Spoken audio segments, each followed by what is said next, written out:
各位关心骨质疏松症的朋友，大家好，欢迎收看骨松会讯。我是成大医院骨科医师戴大伟，为您导读2021年1月号的骨松会讯。这一期的会讯，我们的主题是肌少症，我们邀请到了基隆长庚医院放射科的主治医师林宇金医师来担任主编。那这一期有很多关于肌少症精彩的内容，包括是一开始我们就有陈荣邦理事长有一篇在探讨亚洲人的肌少症诊断及筛检的方式的探讨文章，里面文章的重点就是说呢，其实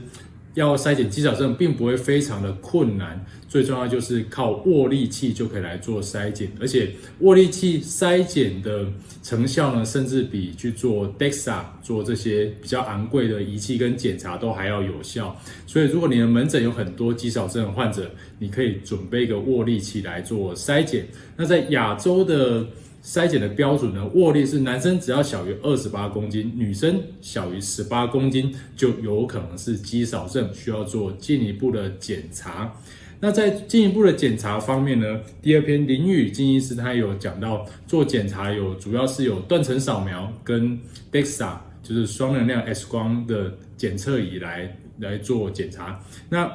电脑断层的检查呢，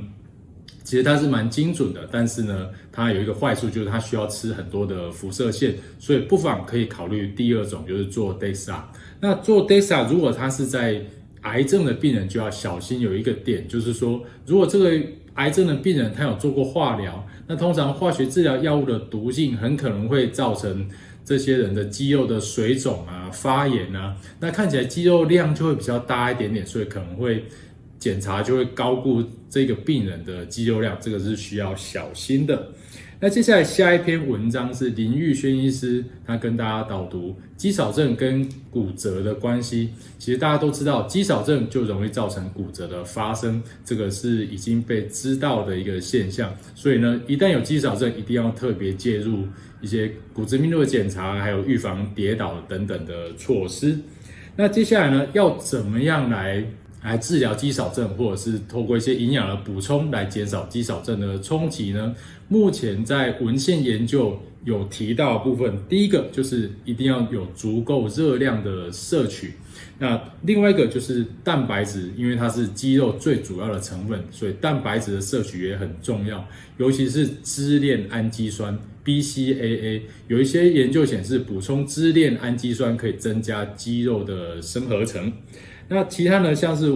维生素 D 也是有许多的研究显示说它可能对肌少症会有帮助。那另外维生素 B6、B12 也有一些文献在探讨这一方面的功效。那 Omega-3 鱼油这个也可以考虑补充，因为 Omega-3 鱼油补充了可以减少肌肉的发炎反应，那可以增加一些肌肉的生合成哦。那最后呢，有一篇文章是新知摘录，是由林口长庚家医科医师徐子瑜医师来帮我们做摘录。他在讲肥胖型肌少症的冲击。如果肌少症本身已经是很严重，很有可能会造成跌倒啊、死亡率增加了。那肥胖型肌少症就是一个更严重的疾病，就是你有肥胖症又有肌少症，那你的预后会非常差，死亡率是明显的比你单纯有肌少症还要高，比单纯有肥胖症还要高。所以治疗一定要更积极的介入，同时需要增肌减脂。但是呢，各位都知道，其实我们没有办法同时增肌跟减脂。你只要进入了一个减肥的过程，一定是脂肪跟肌肉量可能同时会往下掉。所以我们可以做呢，就是尽量维持减少比较多的脂肪，减少比较少的肌肉，就可以以减少的体重呢是3/4是脂肪，1/4是肌肉来作为衡量的标准。那所以除了热量的摄取需要控制以外，同时一定要加入有氧跟阻力训练，来帮助肥胖型肌少症的患者。好，以上就是这一期的会讯导读。有兴趣的呢，不妨下载会讯的 PDF 档电子书，你可以仔细看一下这一期的精彩内容。我是骨科戴大维医师，我们下次再见，拜拜。